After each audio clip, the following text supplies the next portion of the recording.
Have you ever considered a trip to Mars? Mars One wants to establish a human settlement on the planet Mars in the year 2023. And there are plans for the 2-year selection process to be televised. 4 astronauts will leave Earth for a 7-month journey to Mars. They will never return.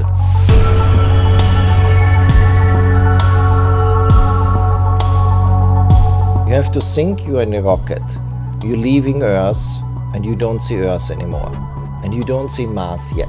So you're basically looking out and you see it's pitch black, a couple of stars, and then it taunts you. There's no way back.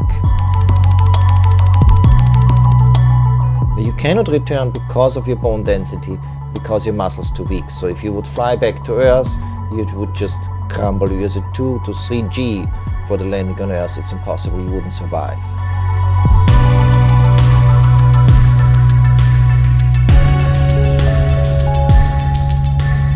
Going to Mars is really no different than the early Europeans when they first came to the Americas. They certainly had things to worry about, but I can tell you that one of the things that they didn't worry about was going back to the old world.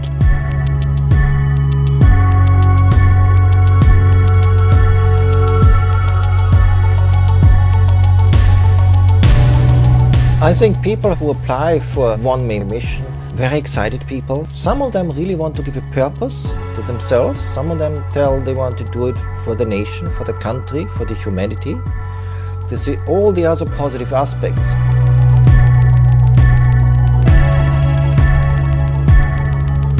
For me, Mars is exciting because it's the unknown. It embraces science, it embraces mental and physical challenges. Since 49 years, we had, during missions, 4 Russians died and 14, due to the 2 shuttle flight explosions, died on the missions. And there is a likelihood. It is a risky job. I won't put that aside.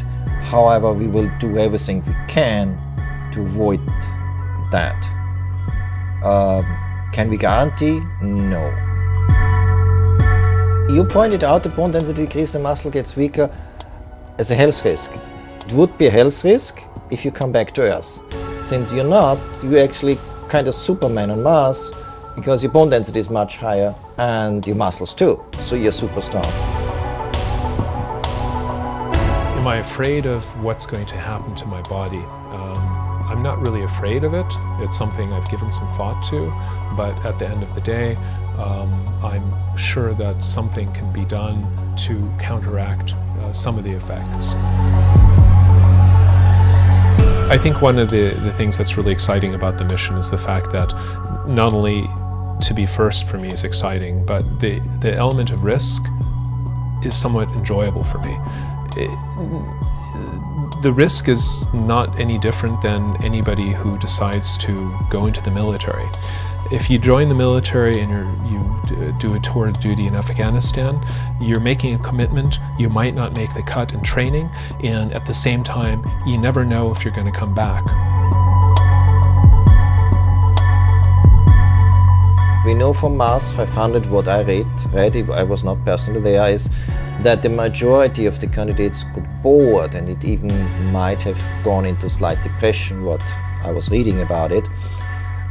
This is a problem which should not happen. I was in isolation. I was not even a second bored in my 110 days.